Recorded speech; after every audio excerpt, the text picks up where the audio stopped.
நீ ஆர்ட்ஸ் தானடா படிச்ச, எப்படி ஐடில வேலை பார்க்குற?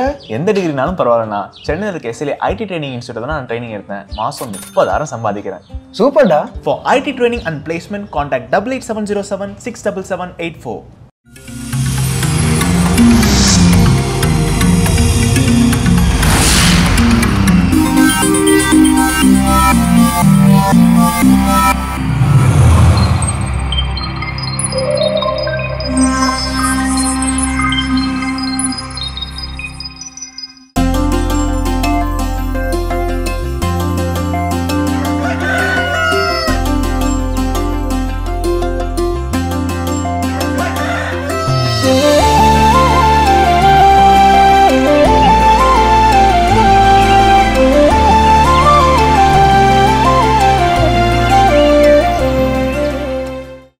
மாதா தொலைக்காட்சி அன்புள்ளங்கள் அனைவருக்கும் கடவுள் வணக்கம் நிகழ்ச்சியின் அன்பான வணக்கங்கள். வணக்கம் கல்பனா, எப்படி இருக்கிறீங்க? வணக்கம் சார், நீங்க எப்படி இருக்கீங்க? ஏழு நாள் போல இன்னைக்கு ரொம்ப ரொம்ப மகிழ்ச்சியா உற்சாகமா இருக்கிறேன். எஸ், எப்பவுமே நம்மளும் இந்த கடவுள் வணக்கம் தளத்துக்கு வந்தாலே நம்மளும் அப்படியே ஆட்டோமேட்டிக்காக எனர்ஜிலாம் வந்துடும். ஸோ அந்த வகையில் இன்றைய நாளுடைய கதை என்னப்பா அப்படின்னு பார்த்தீங்கன்னா, ஒரு சின்ன பையன் அவங்க அப்பா கூட எப்பவுமே வந்து பேசிட்டு அப்படி நடந்து போயிட்டு அந்த மாதிரி அவனுடைய வாழ்க்கை ரொம்ப அழகாக இருந்தது. அவங்க அப்பா ரொம்ப கஷ்டப்பட்டு தான் அந்த பிள்ளையை படிக்க வச்சுட்டு இருக்காரு. அதாவது செருப்பு தொழில், அதாவது செருப்பு தைக்கிறது, செருப்பு துடைக்கிறது, ஷூ துடைக்கிறது, அந்த மாதிரி ஒரு தொழில் செய்பவர். ஸோ அதை செஞ்சு தான் அந்த சின்ன பிள்ளையை படிக்க வச்சுட்டு இருக்காரு. ஆனால் அந்த பிள்ளைக்கு என்னென்னா எப்பவுமே ஒரு கேள்வி, நம்ம ஏன் படிக்கணும், அப்பா வர கஷ்டப்படுறாங்களே அப்படின்னு சொல்லிட்டு. அப்போ அவங்க அப்பா கிட்ட அடிக்கடி கேட்பான், நான் ஏன்ப்பா படிக்கணும், நானும் கூட சேர்ந்து இந்த வேலை செய்வேல அப்படின்னு. இல்லப்பா, உனக்கு இப்போ இதோட அருமை இப்போ தெரியாது, ஆனால் ஒரு நாள் புரிய வரும் அப்படின்னு சொல்லுவாரு. அதே மாதிரி ஒரு நாள் என்ன ஆகும், ஒரு ஸ்கூலுடைய வாத்தியார் வந்துட்டு என்ன பண்ணுவாங்கன்னா, ஷூ வந்து பாலிஷ் பண்றதுக்கு அவங்க அப்பா கிட்ட வந்து பாலிஷ் போடுங்கன்னு சொல்லுவார். அப்போ அந்த பையன் அங்கே பக்கத்தில் இருப்பான். அந்த ஸ்கூலில் தான் அவரும் வாத்தியாராக இருப்பார், அந்த பையனும் அந்த ஸ்கூலில் தான் படிச்சுட்டு இருப்பான். அப்போ ஷூ துடைக்கும் போது அவர் ஒரு வார்த்தை சொல்லுவார். என்ன சொல்லுவார்னா, என் ஷூ உங்கள் அப்பா துடைக்கிறதுக்கு ரொம்ப பெருமைப்பட்டிருக்கணும்பா, அவர் வந்து சொல்லி வை அவர்கிட்ட அப்படின்னு. அப்போ அந்த பையனுக்கு ஒரு ஒளி, என்னது ஷூ துடைக்க எங்கள் அப்பா பெருமைப்பட்டிருக்கணுமா அப்படின்னு. அன்னைக்கு ஆரம்பிச்ச அந்த வெறித்தனம், இந்த எப்படியாவது இந்த நிலையை வந்து நம்ம மாற்றியே காட்டணும் அப்படின்னு சொல்லிட்டு அன்னைக்கு படிக்க ஆரம்பித்த அந்த பிள்ளை 10th வந்து ஸ்டேட் ஃபர்ஸ்ட் வந்தாச்சு. அப்போ அந்த ஸ்கூல்ல இதே வாதியார் வந்து சொல்றாரு, இந்த பிள்ளையை பெற்றதற்கு, இந்த பிள்ளையை நாங்க எங்களுடைய பள்ளியில ஒரு மாணவனா ஏற்றுக்கொள்வதற்கு நாங்க பெருமைப்படணும் அப்படின்னு சொல்லுவார். அதே வார்த்தையை மாற்றி காட்டிய ஒரு நிலை. எஸ், நம்ம எப்படிப்பட்ட ஒரு நிலையில இருந்தாலும் சரிங்க, அந்த நிலையை மாற்ற முடியும் அப்படின்றது இந்த கதையின் வழியை நம்ம தெரிஞ்சுக்கலாம். கதையில மட்டும் இல்லை, இதெல்லாம் நம்மளுடைய கைகளில் தான் இருக்குது, நம்முடைய வாழ்க்கையை மாற்றிக்கொள்வது அப்படிங்கிறது. ஸோ சிறப்பான நாள், சிறப்பான கதை, சிறப்பான சிந்தனை. இந்த சிந்தனையோடு நாளை தொடங்கலாம். இப்போ ஆலய தரிசனம் பார்க்கலாம்.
வளர்த்திடவும் அன்போடு பண்பை நான் வளர்த்திடவும்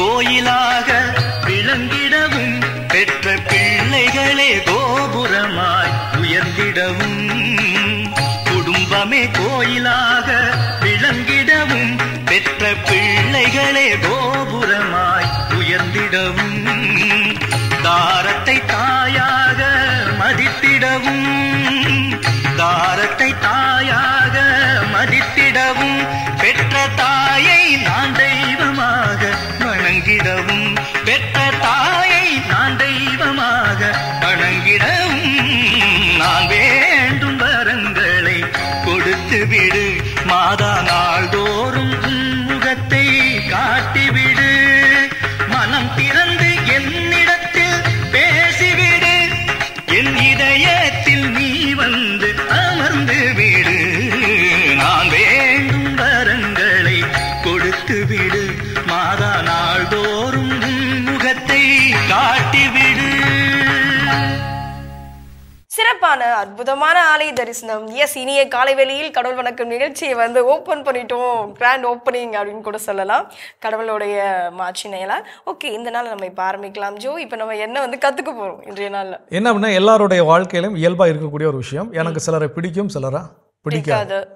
எல்லாருடைய வாழ்க்கையிலும் அப்படிப்பட்ட ஒரு லிஸ்ட் இருக்குது. இப்போ உங்ககிட்ட ஒரு லிஸ்ட் ரெடி பண்ணுங்க, பிடிச்சவங்க பேரெல்லாம் எழுதுங்க, பிடிக்காதவங்க பேரெல்லாம் எழுதுங்கன்னா நீங்களும் எழுதி கொடுப்பீங்க. பிடிக்காதவங்க பேர் நிறைய எழுதிருவோம், பிடிச்சவங்க பேர் ரொம்ப குறையும். நிறைய பேர் இருக்கிறாங்க போல. ஸோ எனக்குமே ஒரு சில பிடிக்காத மனிதர்கள், பிடிக்காத நபர்கள், மேபி அவங்களுடைய பழக்க வழக்கம் பிடிக்காம இருக்கலாம், அவங்களுடைய அணுகுமுறை பிடிக்காம இருக்கலாம், ஏதாவது ஒரு சில விஷயங்கள் நமக்கு பிடிக்காம இருக்கும். நம்ம எல்லாருடைய வாழ்க்கையிலும் இப்படி ஒரு கேட்டகரி இருக்குது. ஆனால் நம்ம என்ன பண்ணுறோம், நம்ம செய்யக்கூடிய தப்பு என்னன்னா, அந்த பிடிக்காத நபர்கள் செய்யக்கூடிய நல்ல விஷயத்தை கூட நம்ம என்ன பண்ண மாட்டோம், பொருட்படுத்த மாட்டோம். ஆனால் அவர்களிடம் இருக்கக்கூடிய அந்த தீய விஷயங்களை மீண்டும் மீண்டும் அவன் அப்படி பேசினான், அவன் அப்படி கோவப்பட்டான், அவன் அப்படி பொய் சொன்னான், அவனோட பிஹேவியரே இப்படி தான் இருக்கும். ஸோ அப்போ அந்த எதிர்மறையான விஷயங்களை தான் நம்ம என்ன பண்ணுறோம், மீண்டும் மீண்டும் மீண்டும் பார்த்து கொண்டே இருக்கிறோம்.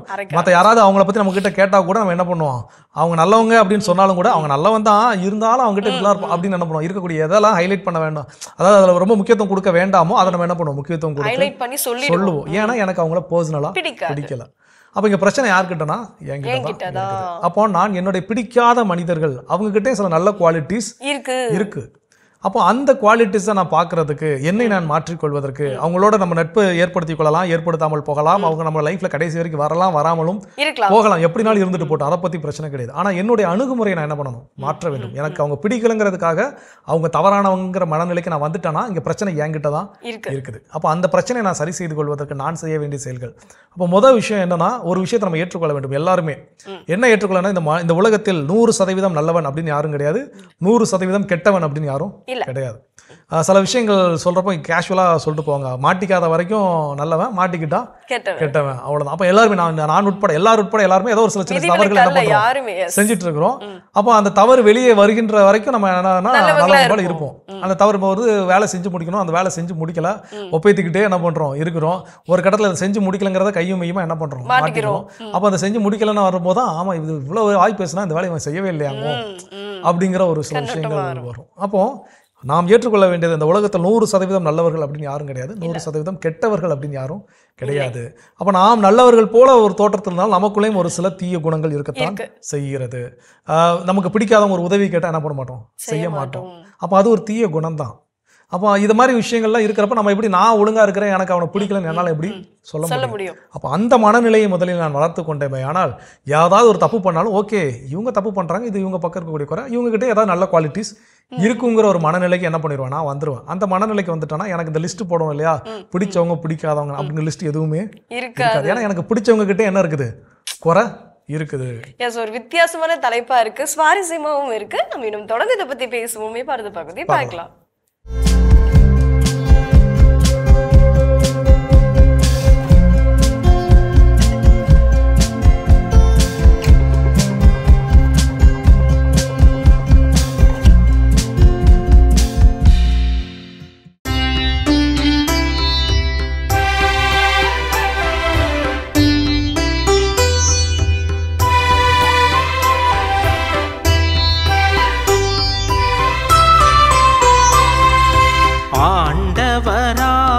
நம் இறைவனே மீட்பளிக்கும் கடவுள், ஆண்டவராம் நம் இறைவனே மீட்பளிக்கும் கடவுள். கடவுள் எழுந்தருள்வார், அவருடைய எதிரிகள் சிதறடிக்கப்படுவார்கள். அவரை வெறுப்போர் அவர் முன்னிலையினின்று ஓடிப்போவர். நேர்மையாளரோ மகிழ்ச்சி அடைவர். கடவுள் முன்னிலையில் ஆர்ப்பரிப்பர், மகிழ்ந்து கொண்டாடுவர்.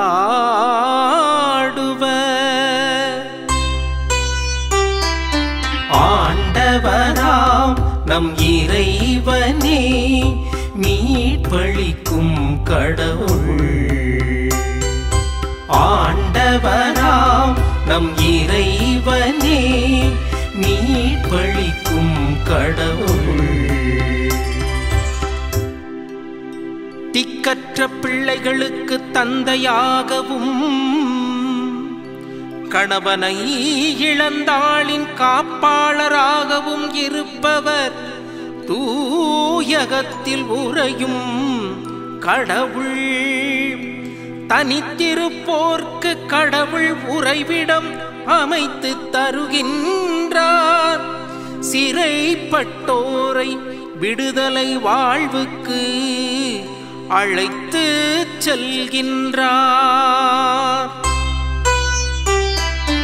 ஆண்டவராம் நம் இறைவனே, மீட்பளிக்கும் கடவுள். ஆண்டவராம் நம் இறைவனே, மீட்பளிக்கும் கடவுள். ஆண்டவர் போற்றி போற்றி, நாளும் நம்மை அவர் தாங்கிக் கொள்கின்றார்.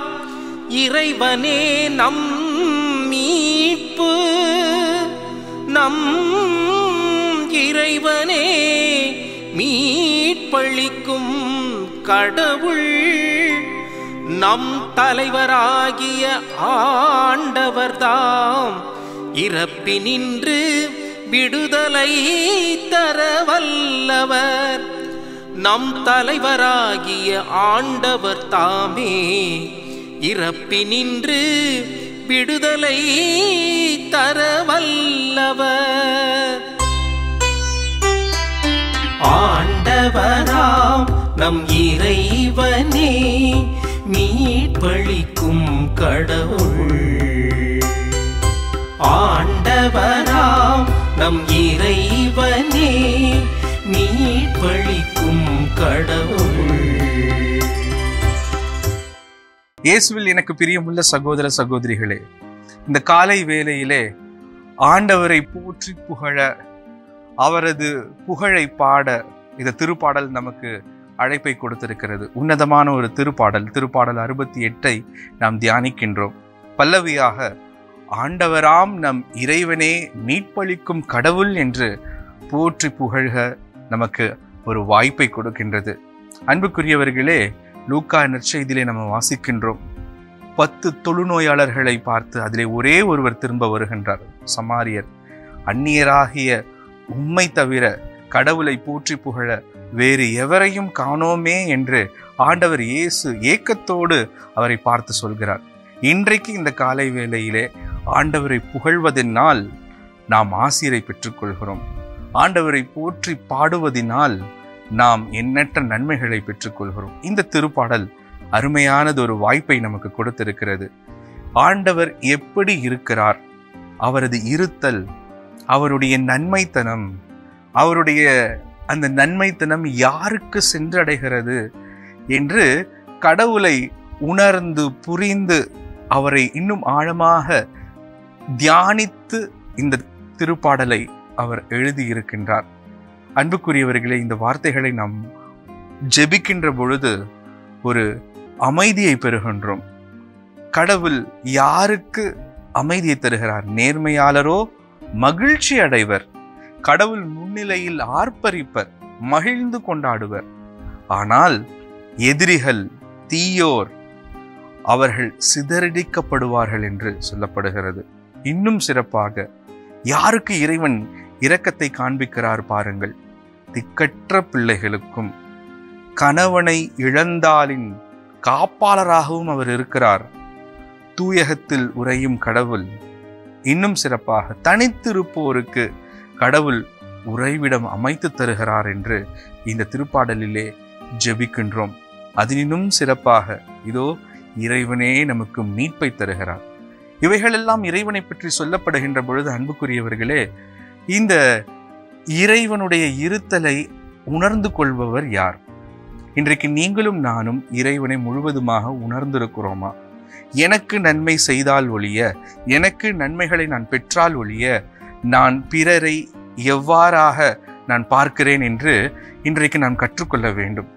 அன்புக்குரியவர்களே, கடவுள் நன்மை செய்யாவிட்டாலும் அவர் நன்மைத்தனமாகத்தான் இருக்கிறார், அவர் இவ்வாறாகத்தான் இருக்கிறார் என்று இந்த திருப்பாடல் ஆசிரியர் எழுதுகின்றார். அதுபோல நாமும் இறைவனை புரிந்து கொள்ள முதலிலே நம்மோடு இணைந்திருக்கின்றவர்கள், நம்மோடு சேர்ந்திருக்கின்றவர்கள், வாழ்கின்றவர்கள், அவர்களை உணர்ந்து கொள்ள இன்றைக்கு நாம் அழைக்கப்படுகின்றோம்.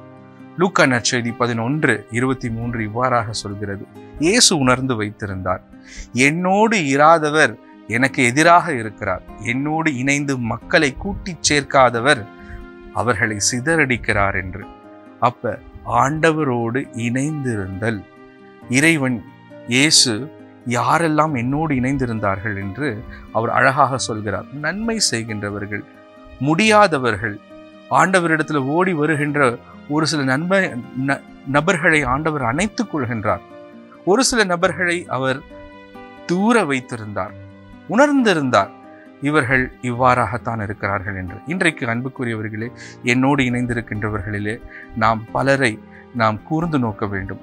இவர்கள் இந்த நிலையிலே இருக்கிறார்கள், அவர்களை நாம் கைதூக்கி விட வேண்டும், அவர்களுக்கு நான் நன்மை செய்ய வேண்டும். இவர்கள் எதிராகத்தான் யோசிக்கிறார்கள், தீமையாகத்தான் யோசிக்கிறார்கள், இவர்கள் நம்மை பயன்படுத்தி கொள்கிறார்கள் என்று இவர்களுக்கு இவ்வாறுதான் நான் அவர்களை வைத்திருக்க வேண்டும், அவர்களை தூரத்தில் நான் வைத்து பார்த்து கொள்ள வேண்டும். இன்றைக்கு அன்புக்குரியவர்களை, இந்த உணர்தல், இந்த புரிதலை இறைவனிடத்திலே நாம் கேட்டு ஜெபிக்க வேண்டும். முதலிலே இறைவனை புரிந்து கொள்ள இன்னும் அதிகமாக முயற்சி எடுக்க இந்த அருமையான நாளிலே திருப்பாடல் ஆசிரியர் நமக்கு அழைப்பை கொடுக்கிறார். இறைவனை உணர்ந்து கொள்வது, அன்புக்குரியவர்களே, நாம் எப்பெல்லாம் ஜெபிக்கின்றோமோ, இதோ நம் வாழ்க்கை தருணங்களிலே இத்தகைய மனிதர்களை எல்லாம் சந்திக்கின்றோமோ, இவர்கள் வழியாக இறைவனை நாம் உணர்ந்து கொள்ள வேண்டும்.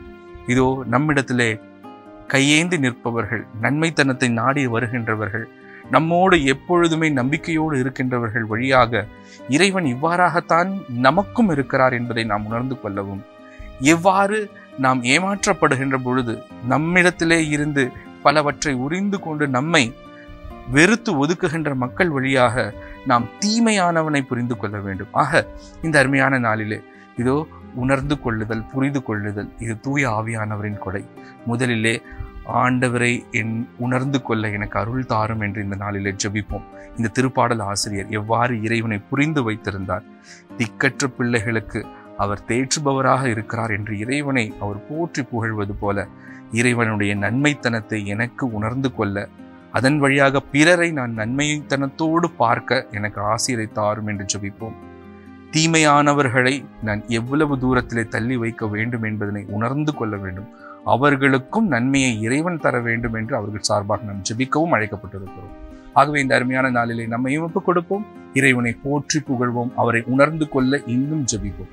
கண்களை மூடி இறைவனிடத்தில் ஒப்புக் கொடுப்போமா? எங்களை நாளும் நேசித்து காத்து வழி நடத்தி வரும் எங்கள் அன்பு தகப்பனே, இதோ எங்களுடைய வாழ்க்கையில் நான் நன்மையை உணர்ந்து கொள்ளவும் தீமையை விளக்கவும் எனக்கு கற்றுத்தருவீராக. ஆண்டவரே, இதோ உமது நன்மைத்தனம் எங்களுக்கு ஒவ்வொரு நாளும் வாழ்வை கொடுத்து கொண்டிருக்கிறது. உமது இரக்கம் என்னுடைய வாழ்வை ஆசிர்வதித்து கொண்டிருக்கிறது. இதோ ஆண்டவரே, அந்த இரக்கத்தையும் நன்மையும் உணர்ந்தவராக தொடர்ந்து நான் பயணிக்க கிருபை புரிந்தருளும். அதே வேளையில் நானும் பிறருக்கு இரக்கத்தையும் நன்மையும் தருகின்றவனாக, தீமைகளை வெறுத்து ஒதுக்குகின்றவனாக, அதன் வழியாக நான் நன்மைகளை கற்றுக்கொள்பவனாக எனக்கு அருளையும் ஆற்றலையும் தந்து வழி நடத்துவீராக. எங்கள் ஆண்டவரும் இரட்சகருமான கிறிஸ்துவிலேயுமே பார்த்து மன்றாடுகிறோம். ஆமென். அருமையான தினம் ஒரு திருப்பாடல் பகுதி பார்த்துட்டோம். இன்னைக்கான திருப்பாடலும் கேட்டாச்சு. நான் விரும்பாத ஒரு நபர், ஆனால் அவரிடம் இருக்கக்கூடிய நல்ல பண்புகளையும் நான் கவனத்தில் கொண்டு என்னை நான் திருத்திக் கொள்ள வேண்டும் அப்படின்னா நான் செய்ய வேண்டிய செயல்கள் என்னென்னு பேசிட்டு இருக்கிறோம். அது அடுத்ததா என்ன? பிடிக்காத நபர் அப்படின்னாவே நம்ம என்ன பண்ணுவோம், அவர் அங்க வந்தாலே நம்ம இப்படி போயிடுவோம் இல்லையா? ஸோ அப்படிப்பட்ட ஒரு நிலை இருக்கும் போது அந்த பிடிக்காத நபரை வந்து ஃபோக்கஸ் பண்ண ஆரம்பிக்கணும். அப்போதான் அவருடைய அந்த நல்ல நிலை, அவர் என்ன நல்ல பழக்க வழக்கங்கள் அவர்கிட்ட இருக்கு அப்படின்றத நம்ம தெரிஞ்சுக்க முடியும். நம்ம ஒரு கண்ணோட்ட பார்வையில அவர் பார்க்க ஆரம்பிச்சிட்டோம், இவர் வந்து இப்படிதான், இவர் வந்து இதுக்கப்புறம் இந்த மாதிரிலாம் இருக்க மாட்டார் அப்படின்ற. ஆனா அந்த நிலை மாறணும் அப்படின்னா அவரை ஃபோக்கஸ் பண்ணணும். நிச்சயமாக இதெல்லாம் நம்ம அந்த கவனத்தை குவிக்கின்ற பொழுதுதான் அவங்ககிட்ட இருக்கக்கூடிய நல்ல விஷயங்கள் நம்மளுக்கு தெரிய வரும். நம்ம அவன் சொன்னா இவன் சொன்னான்னு கேட்டு நம்ம ஒரு முடிவுக்கு வந்து அதே கண்ணோட்டத்தோட இன்னொரு நபரை பார்க்கின்ற பொழுது அவர் பிடிக்காத ஒரு நபராக மாறிவிட நிறைய வாய்ப்புகள் உண்டு. ஆனால் அவரிடம் இருக்கக்கூடிய நல்ல பண்புகள் என்பதை என்ன அப்படிங்கிறத நம்ம வேண்டுமென்றே கூர்ந்து கவனிக்க தொடங்குகின்ற பொழுது, அன்றைக்கி வீடுகள் எடுத்துக்கலாம், மாமியார் மருமகள் பிடிக்காமல் இருக்கலாம். அப்போ என் மாமியாரிடம் இருக்கக்கூடிய நல்ல பண்பு என்ன, அதை வேணும்னே என்ன பண்ணணும், தெரிஞ்சு தேடணும். அதே மாதிரி என் மருமகிட்ட இருக்கக்கூடிய நல்ல குணங்கள் என்ன, அதை வேணும்னே தெரிஞ்சு தேடணும். ஏன்னா இதை தேடுறதே கிடையாது. பெரும்பாலும் என்ன அப்படின்னா, என் மருமகளுக்கு அறிவே கிடையாது, அது கிடையாது, மாமியார் குறைகளாக இருக்கலாம், இல்லை என் மாமியாருக்கு அறிவே கிடையாதுங்கிறது மருமகள் சொல்லக்கூடிய குறைகளாக இருக்கலாம். அப்போ இவங்க கிட்ட நல்ல விஷயங்கள் இருக்குது, இல்லைன்னா கிடையாது. அப்போ இல்லாமலும் ஒரு மாமியார் அவங்க வீட்டு பையனை எடுத்து வளர்த்து இப்படி திருமணம் செய்து கொடுப்பதற்கு அவங்க எதுவுமே சொல்லிக் கொடுக்காமல என்ன பண்ணிருப்பாங்க, வளர்த்துருப்பாங்க நல்ல விஷயங்களா. அப்போ அது போல இந்த மனைவி ஒரு வீட்டில இருந்து வராங்க, அவங்க வீட்லயும் சொல்லிக் கொடுக்காமல நல்ல விஷயங்கள் எது கெட்ட விஷயங்கள் சொல்லிக் கொடுக்காமல வளர்த்துருப்பாங்க. கண்டிப்பா. இப்போ நம்மளுக்கு பிடிச்ச ஒரு பொருள் காணாம போயிடுச்சு, இல்ல பிடிக்காத பொருள், அது எதுவா இருந்தாலும் அது வந்து விலை மதிப்பானதா மதிப்பற்றதெல்லாம் கிடையாது. ஆனா நம்மளுடைய பொருள் ஒன்று காணாம போயிடுச்சு, அதோட தேடலுடைய முடிவு எப்படி தெரியுமா இருக்கும், கிடைச்சிருச்சே அப்படின்ற மாதிரி தானே இருக்கும். ஸோ அப்படிப்பட்டதுதான் இதுவும். கண்டிப்பா தேடுவோங்க. நம்ம தொடர்ந்து பேசலாம். இப்போ அடுத்த பகுதி பார்க்கலாம்.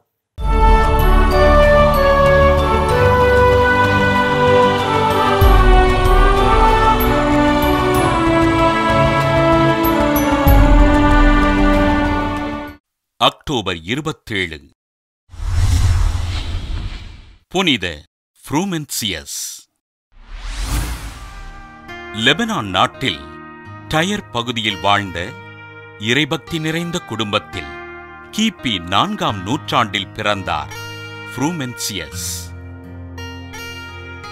சிறுவயதில் தன் சகோதரர் எடேசியஸுடனும் தன் மாமா மெரோபியஸுடனும் எத்தியோப்பியாவிற்கு கப்பலில் சென்றபோது ஆக்சும் பகுதி மக்களால் சிறைப்பிடிக்கப்பட்டு அரசர் முன் நிறுத்தப்பட ஃப்ரூமென்சியஸும் எடேசியஸும் அரண்மனையில் வளர்ந்தார்கள்.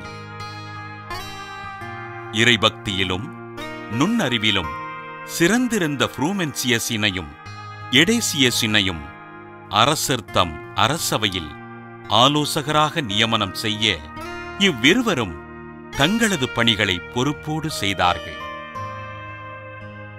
எத்தியோப்பிய மக்களுக்கு ஆண்டவரை அறிவித்து அம்மக்களிடம் கிறிஸ்துவ அறநெறிகளை எடுத்துரைத்த ஃப்ரூமென்சியஸ் அந்நாட்டிலிருந்த கிறிஸ்தவர்களிடம், உங்கள் வாழ்வின் முறையினால் நீங்கள் கிறிஸ்தவர்கள் என்று சான்று பகருங்கள் என்று அறிவுறுத்தினார். எத்தியோப்பியாவில் கிறிஸ்தவம் வளர்ந்து இறையாட்சி மலர வேண்டும் என்பதை நோக்கமாக கொண்ட ஃப்ரூமென்சியஸ் அலெக்சாந்திரியாவில் இருந்த மறைத்தந்தை அத்தனாசியஸினை சந்தித்து ஆயரையும் குருக்களையும் அனுப்பி வைக்கும்படி கேட்டுக்கொள்ள அத்தனாசியஸ் ஃப்ரூமென்சியஸினை ஆயராக திருப்பொழிவு செய்து அவரோடு குருக்களையும் அனுப்பி வைத்தார். எத்தியோப்பியாவில் புதிய மறைமாவட்டத்தினை கட்டமைத்து எண்ணற்ற மக்களுக்கு திருமுழுக்கு அளித்த ஆயர் ஃப்ரூமென்சியஸ் புதிய ஏற்பாடு நூலினை எத்தியோப்பிய மொழியில் மொழிபெயர்த்தார். எத்தியோப்பிய நாட்டில் ஆலயங்களை கட்டி எழுப்பி ஆண்டவரின் நற்செய்தியினை அறிவித்த ஆயர் ஃப்ரூமென்சியஸ் கிபி 383ஆம் ஆண்டு விண்ணகம் சென்றார். எத்தியோப்பிய மக்களுக்கு ஆண்டவரின் அன்பினை வழங்கி அவர்களது வாழ்வில் கிறிஸ்துவின் ஒளியினை ஏற்றி வைத்த ஆயர் ஃப்ரூமென்சியஸினை திரு அவை புனிதராக உயர்த்தியது. புனித ஃப்ரூமென்சியஸ் திருவிழாவினை கொண்டாடுகின்ற நாம் நமது குழந்தைகளை இறைவன் ஆசீர்வதிக்கவும் அவர்களுக்கு தேவையான ஞானத்தினை அருளும்படியாகவும் ஆண்டவரிடம் ஜெபிப்போம். சிறப்பான பகுதி இன்றைய புனித நம்ம பார்த்துட்டோம் ஜோ. எஸ், எனக்கு பிடிக்காத ஒரு நபர் ஆனால் அவங்க நல்லவங்க தான்ப்பா, இருந்தாலும் அவங்க நல்லவங்க தான் அப்படின்றத நம்ம தெரிஞ்சுக்கணும்னா அப்போ நம்மளுடைய நம்ம செயலை எப்படிலாம் மாற்றிக்கொள்ளலாம் அப்படின்றத இன்றைய நம்ம தெரிஞ்சுட்டு இருக்கோம். அந்த வகையில் அடுத்ததாக என்ன பண்ணணும்? ஸோ அடுத்ததாக என்னன்னா, அவங்க ஏன் அப்படி பிஹேவ் பண்ணுறாங்க, அந்த பிஹேவியருக்கு பின்னாடி இருக்கக்கூடிய காரணம் என்ன? ஏதோ ஒரு காரணம் எனக்கு அவங்கள பிடிக்கல, அவங்க கிட்ட பிடிக்கல, அந்த காரணத்தினால தான் நான் அவங்களை என்ன பண்ணுறேன், வெறுக்கிறேன். அவங்க எனக்கு பிடிக்காத ஒரு நபராக என்ன பண்ணுறாங்க, இருக்கிறாங்க. அப்போ அந்த காரணம் என்ன, ஏன் நான் அவங்களை வெறுப்பதற்கான காரணம், ஏன் அவங்க இப்படி பிஹேவ் பண்ணுறாங்க? ஒரு சிலர் வந்து ரொம்ப அதிகமாக பேசினா எனக்கு என்ன பண்ணாது, பிடிக்காதுன்னு இருக்கலாம். அப்போ ஏன் அவங்க அதிகமாக பேசிக்கிட்டே இருக்கிறாங்க, ஏன் நிறையா வந்து இன்வால்வ் ஆகுறாங்க? இல்லை சில நேரங்கள் ஒதுங்கி செல்லக்கூடிய நபர்கள் எனக்கு கண்டாலே பிடிக்காமல் இருக்கலாம். அப்போ ஏன் அவங்க ஒதுங்கி போகிறாங்க, ஏன் அவங்க முன்னாடி எதுக்கும் வர மாட்டேங்கிறாங்க? அவங்களுக்கு ஏதாவது ப்ராப்ளம்ஸ் இருக்குதா, ஏதாவது சின்ன வயசு ட்ராமா எதுவும் இருக்குதா? அப்போ இதெல்லாம் என்ன பண்ணாமல் தெரிந்து கொள்ள முற்பட வேண்டும். கண்டிப்பா. இது இந்த ஸ்கூல் டைம்ஸ்ல எல்லாம் கிளாஸ்ல போயிட்டு வரப்போ ஒரு தடவை நான் எப்பவுமே கேட்பேன் என் பிள்ளைய, இன்னைக்கு எப்படிமா போச்சு கிளாஸ் அப்படின்னு சொல்லிட்டு, நல்லா போச்சுன்னு சொல்லுவா. அப்போ நான் அவங்களுடைய கிளாஸ்க்கு ஒரு தடவை போயிருக்கும் போது ஒரு பொண்ணு தனியாவே உட்காந்துட்டு இருந்தது. அவங்க ஃப்ரெண்ட் அப்படின்னு, இல்லை நான் அவகிட்டலாம் பேச மாட்டேன், எனக்கு அவளை பிடிக்காது அப்படின்வா. எதனாலன்னா ரொம்ப சைலண்ட் டைப்மா, போய் பேசினா கூட ரொம்ப அப்படியே ஓவரா பிகு பண்ணுவாங்க அப்படின்வாங்க. ஸோ இதுதான் ரீசன், அது எதனால அவங்க அமைதியா இருக்கிறாங்க. அதை நம்ம தெரிஞ்சுக்கணும். உட்காந்து அவங்ககிட்ட ஒரு தடவை இது ஒரே அட்டம்ப்ட்ல அதை சரி பண்ணிட முடியுமான்னு கேட்டா முடியாது. ஒவ்வொரு சில அட்டம் நம்ம திரும்ப திரும்ப அதை முயற்சி மேற்கொள்கின்ற பொழுதுதான் இது தெரிய வரும். ஸோ அப்போ அவங்களுடைய காரணம் என்னன்னு தெரிஞ்சுக்கிட்டா நாம் அவர்களே ஓகே நம்ம நியாயமா நம்ம வெறுக்கிறோமா, ஐயோ இந்த விஷயத்தை தெரியாம நம்ம என்ன பண்ணிட்டோம், வெறுத்துட்டோமே அப்படின்னு கூட ஒரு மாற்றங்கள் நமக்குள்ள நிகழலாம். கண்டிப்பா. சிறப்பு. இன்னும் இது போல வேற என்ன விஷயங்கள் இருக்கு அப்படிங்கிறத நம்ம தொடர்ந்து பேசுவோம்.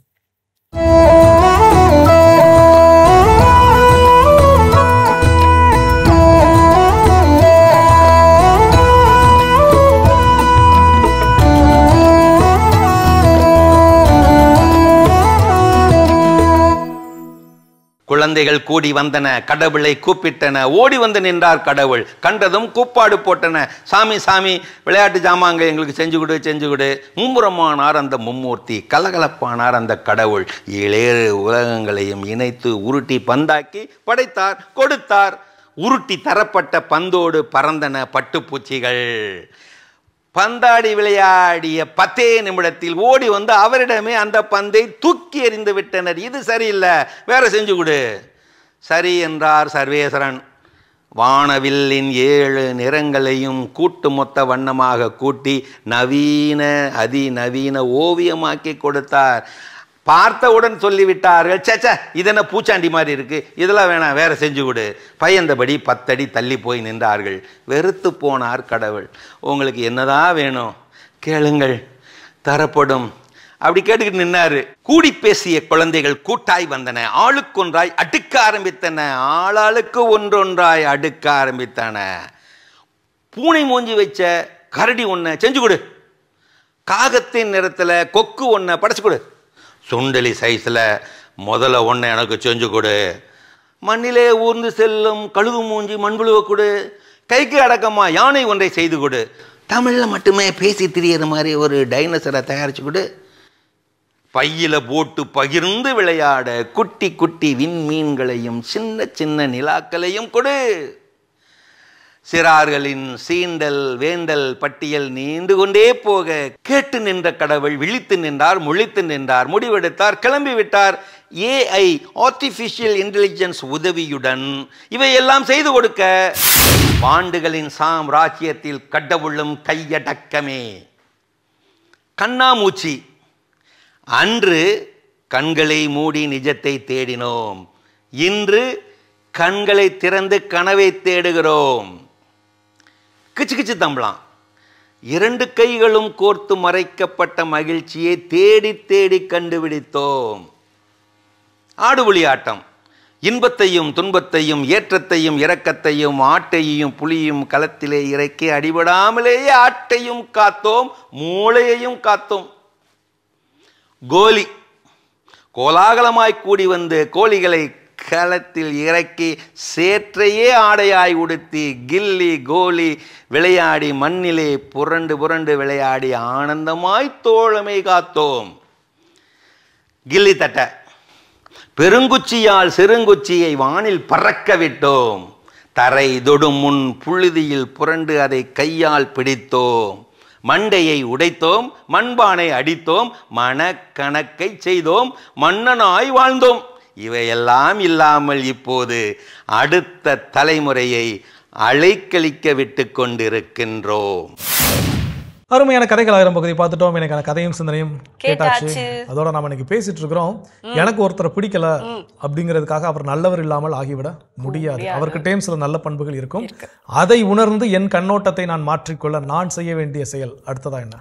அடுத்ததா பாத்தீங்கன்னா, இப்போ நம்மளுக்கு பிடிக்காத நபர் நம்ம எதிர்க்க வராரு அப்படின்னாலே நம்ம என்ன பண்ணுவோம், இங்க இந்த இடத்துல ஸ்டாப் ஆயிடுவோம், இல்ல வேற ஏதாவது வழியை கண்டுபிடிச்சிருவோம், நம்ம வந்து போகணும் டைவர்ட் ஆகி அப்படின்னு சொல்லிட்டு. ஸோ அப்படி ஸ்டாப் ஆகாம நம்ம என்ன பண்ணலாம் அப்படின்னா, அவங்க மேல இருக்க அந்த எதிர்மறை கண்ணோட்டம் இருக்குல்ல, நெகட்டிவிட்டியான ஒரு தாட் இருக்குல்ல, அதை நம்ம மாத்த ட்ரை பண்ணலாம். எதனால வந்து அவர் மேல அப்படி ஒரு எதிர்மறையான ஒரு கண்ணோட்டம் இருக்கு, அப்போ கொஞ்சம் டீப்பா போய் க்ளோஸா போய் அவரை போய் பார்க்கலாமே, அவரை பத்தி அவனை தெரிஞ்சுக்கலாமே அப்படின்னு சொல்லிட்டு நம்ம எதிர்பார்க்கலாம். அதாவது நம்ம தெரிஞ்சுக்கிறது கூட நம்ம ஏற்கனவே சொன்ன மாதிரி தான், ஃபோக்கஸ் தேர், என்ன எதனால் அந்த காரணம் என்ன, ரீசன் அண்டர்ஸ்டாண்ட் பண்ணுங்க. ஸ்டாப் பண்ணுறது மீன்ஸ் அவங்கள பற்றி நான் எதிர்மறையாக எண்ணுவதை நான் நிறுத்தி விடுவேன். இதில் என்ன நல்ல விஷயம் அப்படின்னா, இதில் வந்து எனக்கும் நல்லது இருக்குது. நான் ஒருவரை குறித்து எதிர்மறையாக நான் எண்ணுகிறேன்னா எனக்குள்ளே நான் எடுக்கக்கூடிய இன்புட் எப்படிப்பட்ட இன்புட்னா நெகட்டிவ் இன்புட். அப்போ நெகட்டிவ் இன்புட் எனக்குள்ளே போச்சுன்னா அந்த நெகட்டிவ் இன்புட் அவர்கிட்ட மட்டும் ரிஃப்ளெக்ட் ஆகும், அவர்கிட்ட மட்டும் வெளிப்படும்லாம் கிடையாது.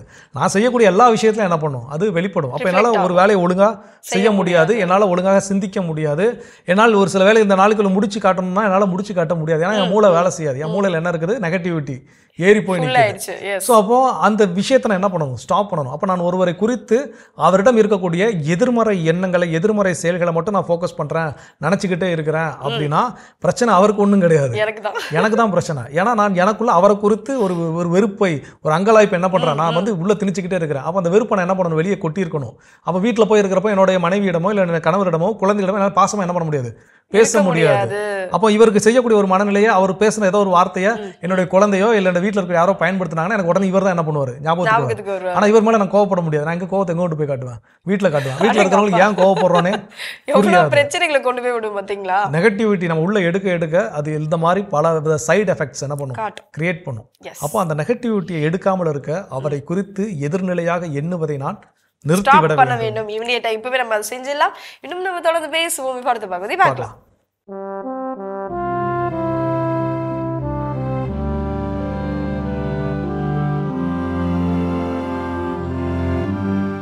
அன்புக்குரியவர்களே, ஆண்டவர் இயேசுவின் இனிய திருப்பெயரில் உங்களை அன்போடு வாழ்த்துகின்றேன்.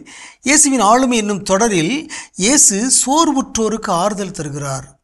உடல் சோர்ந்தவர்களுக்கு ஆறுதல் தந்தார், உள்ளம் சோர்ந்தவர்களுக்கு ஆறுதல் தந்தார், ஆன்மாவில் சோர்வுற்றவர்களுக்கு ஆறுதல் தந்தார் என்னும் செய்தியை உங்களோடு பகிர்ந்து கொள்கின்றேன். நல்ல ஆளுமைகள் தங்களோடு வாழ்பவர்களுடைய சோர்வை புரிந்து கொள்கிறார்கள், அந்த சோர்வை அகற்றுவதற்கு முயற்சி செய்கிறார்கள். உடல் சோர்வு நமக்கு தெரியும், உள்ள சோர்வு நமக்கு தெரியும், ஆன்ம சோர்வு என்று ஒன்று இருக்கிறது, அதையும் நாம் புரிந்து கொள்ள வேண்டும். சீராக்கின் ஞான நூல் 7:10 சொல்கிறது, நீ மன்றாடும் போது மனம் சோர்ந்து போகாதே. பலருடைய வாழ்வில் இறை வேண்டல் ஆர்வம் இல்லை, வழிபாட்டில் ஆர்வம் இல்லை, இறை வார்த்தையில் ஆர்வம் இல்லை, மனம் சோர்ந்து விட்டது, ஆன்மா சோர்ந்து விட்டது. ஆன்மா சோர்ந்து விட்டது காரணம் மனச்சான்று மழுங்கடிக்கப்பட்டு விட்டது. பாவங்கள் மனச்சான்றை கரைப்படுத்துகின்றன. ஆகவே ஆன்மா ஊக்கம் இழந்து போகிறது. அதான் ஆன்ம சோர்வு என்று அழைக்கிறோம். நம்மில் பலருக்கும் இறை வேண்டலில் ஆர்வமில்லை, வழிபாட்டில் ஆர்வமில்லை, கோவிலுக்கு செல்வதில் ஆர்வமில்லை, இறைவன் காட்டுகிற பாதையில் நடப்பதற்கும் ஆர்வமில்லை. ஆன்ம சோர்வு. சீராக்கின் ஞான நூல் 43:30 சொல்கிறது, உங்கள் வலிமையெல்லாம் கூட்டி ஆண்டவரை உயர்த்துங்கள், சோர்ந்து விடாதீர்கள். ஆகவே இறைவேண்டல் செய்வதற்கோ, வழிபாடுகளில் பங்கெடுப்பதற்கோ, ஆண்டவரை போற்றுவதற்கோ நாம் சோர்ந்து விடக்கூடாது, வலிமையை பயன்படுத்த வேண்டும். இதுதான் ஆன்ம சோர்வு என்று அழைக்கப்படுகிறது. நம்முடைய குடும்பங்களில், நம்முடைய பங்குகளில், அன்பியங்களில், நம்மோடு வாழ்பவர்களில் இந்த ஆன்ம சோர்வு இருந்தால் அதை கண்டுபிடித்து அவர்களை நாம் ஊக்கப்படுத்த வேண்டும். அவர்களுக்காக நாம் இறைவேண்டல் செய்ய வேண்டும், அவர்களுக்காக நாம் மன்றாட வேண்டும், அவர்களுக்கு ஆன்ம வலிமையை தர வேண்டும், அவர்களுக்கு தூய ஆவியாரை கொடுக்க வேண்டும். இயேசு தூய ஆவியாரை கொடையாக கொடுத்தார் தன்னுடைய சீடர்களுக்கு. அவர்கள் வலிமை பெற்றார்கள், ஆற்றல் பெற்றார்கள். எங்கே தூய ஆவியார் இருக்கிறாரோ அங்கே விடுதலை இருக்கிறது, ஆற்றல் இருக்கிறது. எனவே மனம் சோர்ந்து போனவர்களுக்கு விடுதலை கொடுப்பது, ஆறுதல் கொடுப்பது, வலிமை கொடுப்பது, அவர்களுக்காக இறைவேண்டல் செய்வது என்பது நல்ல ஒரு ஆளுமை பண்பாகும். நல்ல ஆளுமைகள் தங்களோடு வாழ்பவர்களுடைய சோர்வை புரிந்து கொள்கிறார்கள், உடல் சோர்வு, உள்ள சோர்வு, ஆன்ம சோர்வு. அவர்களை நாம் ஊக்கப்படுத்த வேண்டும். இயேசுவை போல இயேசு எவ்வாறு தன்னுடைய சீடர்களை ஊக்கப்படுத்தினாரோ, தூய ஆவியாரை கொடையாக தந்தாரோ, அவர்களுக்காக இறைவேண்டல் செய்தாரோ, அதை போலவே நாமும் நம்மோடு வாழ்பவர்கள் ஆன்ம சோர்வுற்றிருந்தால் அவர்களை ஊக்கப்படுத்துவோமாக, அவர்களுக்காக மன்றாடுவோமாக, தூய ஆவியாரை அவர்கள் பெற்றுக்கொள்ள பரிந்துரைப்போமாக. உங்களுக்கு அமைதி உரித்தாகுக. சிறப்பான இயேசுவின் ஆளுமைகள் நம்ம பார்த்துட்டோம் ஜோ. எஸ், எனக்கு பிடிக்காத நபர் ஆனால் அவர் நல்லவர் தான், அது நம்ம போய் கொஞ்சம் கிட்ட போய் பார்த்தாதான்ப்பா தெரியும் அப்படின்ற மாதிரி தான். ஸோ அந்த வகையில் நம்ம என்னென்ன செயல்கள் செய்யலாம் அப்படின்றத அடுத்தது என்ன பண்ணலாம்? ஸோ அடுத்ததான் என் கண்ணோட்டத்தை மாற்றிக்கொள்ள நான் செய்ய வேண்டிய செயல் என்னன்னா, எனக்கு ஒருத்தர் பிடிக்கல, அப்போ நான் ஏற்கனவே அவர்கிட்ட இருக்கக்கூடிய குறைகளை பார்க்குறேன். அப்போ அந்த குறைகள் உண்மையான குறைகளாக இருக்கும் பட்சத்தில் அது அவர்கிட்ட போய் நீங்கள் இப்படி இருக்கிறீங்கன்னு கேட்டு இதை இப்படி மாற்றிக்கோங்கன்னு சொல்கிறதுல தப்பு கிடையாது. அதற்கு பதிலாக இன்னொருத்தரை கூப்பிட்டு உட்கார வச்சுக்கிட்டு அவர் என்ன பண்ணுறாரு தெரியுமா, அவர் எல்லாரையும் எப்படி ட்ரீட் பண்ணுறது தெரியுமா, அவர் பைக்கை வர்றப்போ ஒழுங்காக வரிசையில் நிறுத்த மாட்டார் தெரியுமா, அவர் வந்து அலுவலகத்துக்கு லேட்டாக தான் வருவார் தெரியுமா. இந்த அது நான் அலுவலகத்தில் எப்படி அப்படின்னா குடும்பங்கள் இன்னும் வேறு மாதிரி.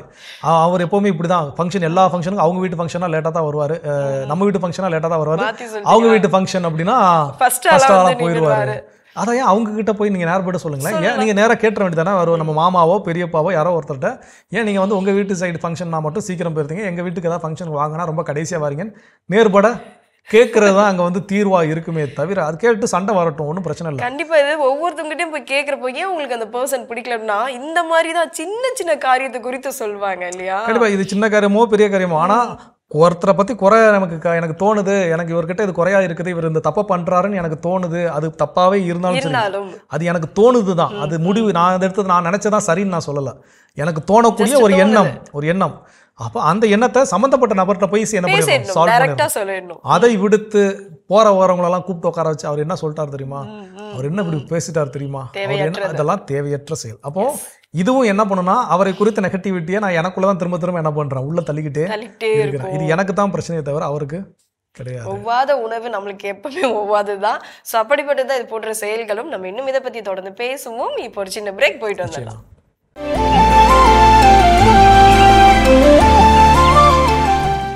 நிகழ்ச்சிகள் உங்களை மீண்டும் அன்புடன் வரவேற்கின்றோம். நீங்கள் பார்த்து கொண்டிருப்பது மாதா தொலைக்காட்சியின் கடவுள் வணக்கம். ஸோ சிறப்பான நாள், சிறப்பான ஒரு தலைப்பில் பேசிட்டு இருக்கிறோம்.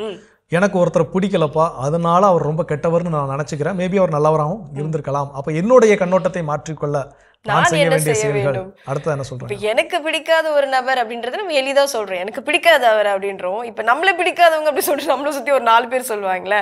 சோ அந்த மாதிரி இப்ப நம்ம அந்த வகையில நம்ம ஒழுங்கா இருக்குமா, நம்ம அந்த மாதிரி கரெக்டான பெர்ஃபெக்டா தான் இருக்குமா அப்படின்ட்டு நம்ம சிந்திச்சு பார்க்கணும். அதை சிந்திச்சுட்டா முதல்ல இதுக்கு ஒரு ஆன்சர் நம்ம ஸ்டார்டிங்ல நம்ம சொல்லிட்டோம். என்ன அப்படின்னா, அக்செப்ட் தட் 100% நல்லவன், 100% நல்லவர் அப்படின்னு யாரும் கிடையாது, 100% கெட்டவர் அப்படின்னு யாரும் கிடையாது. அப்போ அந்த நிலையில நாமளும் அதுக்குள்ளதான் உட்படுறோம். நான் 100% நல்லவன் யாரும் சொல்லிக்க முடியாது. நிறைய நேரம் நம்ம நினைச்சுக்கிறோம், இன்னைக்கு என்னோட குடும்பத்தை வந்து நான் காலைல 6 மணிக்கு எல்லாரும் எந்திரிச்சிடணும், 7 மணிக்குள்ள பிரேக்ஃபாஸ்ட் முடிச்சிடணும், நான் ரொம்ப ஸ்ட்ரிக்டா நான் வந்து ஒரு மிலிட்ரி ரூல் மாதிரி என் குடும்பத்தை என்ன பண்றேன் ஃபாலோ பண்ணி கட்டுக்கோப்பா வச்சிருக்கேன்னு நினைக்கிறோம் தெரியுமா. யாரெல்லாம் அப்படி நினைக்கிறீங்களோ உங்களை தவிர ஒரு பெரிய முட்டாள் யாருமே உலகத்துல கிடையாது.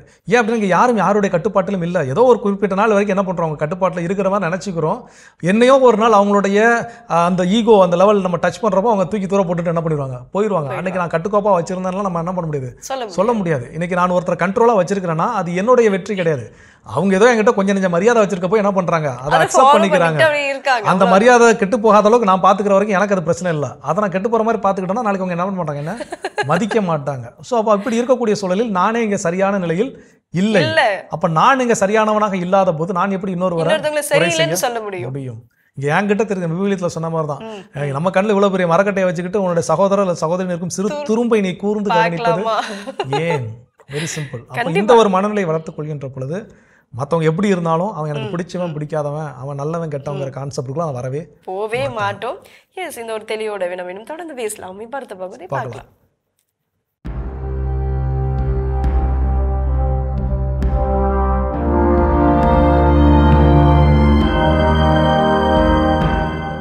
மாதா தொலைக்காட்சி நண்பர்களே, உங்கள் அனைவருக்கும் வாழ்த்துக்கள்.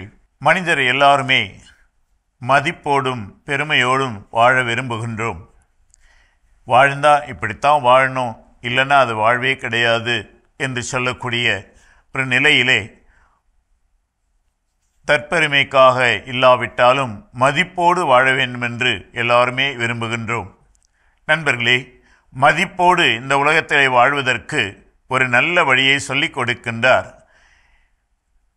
ஜெர்மன் நாட்டை சேர்ந்த கணித மேதையும் அறிவியல் மேதையுமாகிய ஆல்பர்ட் ஐன்ஸ்டைன். அவர் இப்படி கூறுகிறார், only a life lived for others is life worthwhile. பிறருக்காக வாழ்வதே மதிப்பிற்குரியது. நண்பர்களே, கடவுளுடைய படைப்பை, இந்த உலகத்தில் இருக்கிற மற்ற படைப்புகளை நீங்கள் உற்று கவனியுங்கள். எதுவுமே தனக்கென்று வாழ்வது கிடையாது. அழகான ஒரு மலர் வளர்கின்றது, பூக்கின்றது. அந்த பூ மிக அழகான ஒரு ரோஜாப்பூ என்று வைத்துக் கொள்ளுங்களேன். அந்த ரோஜாப்பூ தனக்காக மலர்வதில்லை. அது மலர்ந்து மனம் பரப்பி சிறிது நாட்கள் கழிந்து அது காய்ந்து போய் விடுகிறது. அதே போலத்தான் மிருகங்களும் மற்ற படைப்புகள் எல்லாமே. ஆனால் மனிதனுக்குள் மட்டுமே இருக்கிற ஒரு தவறான கண்ணோட்டம், நான் எனக்காக என்று. மனிதரும் மற்ற படைப்புகளைப் போலவே தமக்காக வாழ்வதற்கு என்று படைக்கப்படவில்லை.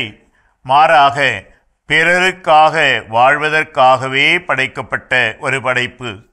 எனவேதான் ஆல்பர்ட் ஐன்ஸ்டைன் அழகாக சொல்லுகிறார், பிறருக்காக வாழுகின்ற வாழ்வே மதிப்பிற்குரியது. தனக்காக வாழ்வது ஒரு வாழ்வே அல்ல, வாழ்வு என்று சொல்லக்கூடிய தகுதியும் அதற்கு கிடையாது என்று அவர் குறிப்பிடுகிறார். எனவேதான் மகிழ்ச்சியோடும் நிறைவோடும் நாம் வாழ வேண்டுமென்றால் அது பிறருக்காக, மற்றது நன்மைக்காக, நமது வாழ்வினால் செயல்பாடுகளினால் மற்றவர்கள் பயன்படுவதற்காக என்று வாழுகின்ற வாழ்க்கை மட்டுமே நிறைவு தரக்கூடியது, மகிழ்ச்சி தரக்கூடியது. எனவே வாழ்வது எனக்காக அல்ல, வாழ்வது பிறருக்காகவே என்ற பெருந்தன்மையோடு வாழ்வதற்கு இதோ ஆல்பர்ட் ஐன்ஸ்டைன் நம்மை அழைக்கின்றார். முயற்சி செய்வோமா? உங்கள் அனைவருக்கும் வாழ்த்துக்கள்.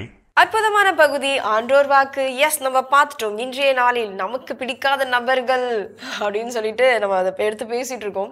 பிடிக்காத நபர்கள் இருந்தாலும் அவங்க ரொம்ப நல்லவங்க தான், ஆனால் நம்ம அதை தெரிஞ்சுக்க விரும்ப மாட்டோம். இருந்தாலும் நம்ம மாற்றிக்கொள்ள வேண்டும் அப்படின்றது. அந்த வகையில் அடுத்ததான் நம்ம எப்படி மாற்றிக்கொள்ளணும்? ஸோ அடுத்ததாக என்ன மாற்றிக்கொள்ளணும் அப்படின்னா, எனக்கு வானொலி நிலையத்தில் வேலை செஞ்ச போது ஒரு அந்த மேலதிகாரிகள் அப்பப்போ இடம் மாறுவாங்க, டிரான்ஸ்ஃபர்ஸ் நடக்கும், புது ஆஃபீஸர்ஸ் வருவாங்க, இல்லை ஆஃபீஸில் இருக்கக்கூடியவங்களே வேறு ஒரு போஸ்ட்டுக்கு என்ன பண்ண போடுவாங்க. அப்போ அந்த மாதிரி ஒரு போஸ்ட்டுக்கு வந்த ஒரு நபர் அப்போ அவர் வந்துட்டார் அப்படின்னோடனே எல்லாருமே எங்கள் கேஷுவல் அனௌன்சர்ஸ் ஆர்ஜேஸ் எல்லாருக்குமே என்ன அப்படின்னா, இவர் அப்படி இப்படின்னா எல்லாருக்குமே ஒரு சலசலப்பு வருது. எனக்கு அவரை பற்றி எதுவுமே தெரியாது, ஆனால் இந்த சலசலப்பு வருது. அப்போது அவர் சில ரூல்ஸ் என்ன பண்ணுறாரு, பின்பற்ற சொல்கிறார். நீங்கள் வந்து ஆன் இயர் பேசுறதுக்கு முன்னாடி, நாளைக்கு என்னுடைய டியூட்டி இருக்குது, நான் எஃப்எம்ல போய் நாளைக்கு நான் பேச போகிறேன் அப்படின்னா, முந்தைய தினமே என்ன பேச போகிறோங்கிறத ரைட் அப்பில் எழுதி அவர்கிட்ட ஒரு கிராஸ் செக் பண்ணி இதை பேசலாம் பேசக்கூடாதுங்கிற ஒப்புதல் வாங்கின பிறகு தான் வரணும் அப்படிங்கிறது ஒரு விதி அவர் என்ன பண்ண உண்டு பண்ணார். அப்போ இது எல்லாருக்குமே வந்து பயங்கர இது இல்லை, அது எப்படி நம்ம என்ன ஒழுங்காக பேசலையா, நமக்கெல்லாம் இன்னும் தெரியாதா, என்ன நினச்சிக்கிட்டார் மனசில், நமக்குலாம் வேலை இல்லைன்னு நினச்சிக்கிட்டாரா, நமக்கு கொடுக்கக்கூடிய சம்பளமே இவ்வளோ தான், இந்த சம்பளத்துக்கு இதை வேறு நான் வேலை செய்யணுமா, இந்த பேச்சுகள் எல்லாம் வந்துச்சு. இந்த பேச்சுக்கெல்லாம் வந்துச்சு. நாங்களும் என்ன பண்ணோம், இதெல்லாம் நானும் உட்பட இதை பேசத்தான் செஞ்சோம். அப்போ ஒருத்தர் போய் காட்டிட்டு வந்துருப்பாங்க இல்லையா அந்த லிஸ்ட்டை, அந்த ஸ்கிரிப்டை காட்டோன்னே அவர் சில கரெக்ஷன்ஸ் கொடுப்பாரு. அவர் எதையுமே ஏற்றுக்க மாட்டேங்கிறார், அவர் பிடிச்சதான் அப்படிங்கிற மாதிரி ஒரு விஷயத்தை இன்னொரு ஆளுக்கு சொல்லுவாங்க. அடுத்த ஆள் போகிறப்போ அதே மனநிலையோடு திரும்ப போய் ஸ்கிரிப்டை கொடுப்போம், இந்த ஆள் கொடுத்தா எப்படி கரெக்ஷனோட தான் கொடுப்பான்னு சொல்லி. அப்போ திரும்ப அந்த கரெக்ஷன்ஸ் அதில் என்னாச்சு நடந்துச்சு, எல்லாம் ஒரு சில விஷயங்கள். இப்போ எனக்கு போகக்கூடிய டேர்ன் வர்றதுக்கு முன்னாடி எனக்கு என்ன ஒரு நல்ல வாய்ப்பாக கிடச்சதுன்னா, ஒரு நாள் எனக்கு நெக்ஸ்ட் டே எஃப்எம் டியூட்டி நான் சாட் செக் பண்ணிவிட்டு ரிட்டன் 4:30 மணிக்கு கிளம்பும்போது அவரும் கேட்டில் என்ன பண்ணுறாரு, நிற்கிறார் வெளியே கிளம்புறதுக்கு. அப்போ ஜோஸ் இந்த மாதிரி என்னை விட்டுருந்தீங்களா, வீட்டில் ட்ராப் பண்ணிருந்தீங்களா அப்படின்னா, சரிங்க சார் வாங்கன்னு சொல்லி பைக்கில் போகிறோம். பைக்கில் கிட்டத்தட்ட ஒரு 15 நிமிடம் பயணம். அந்த 15 நிமிஷத்தில் மனுஷன் வேறு மாதிரி பேசினார்.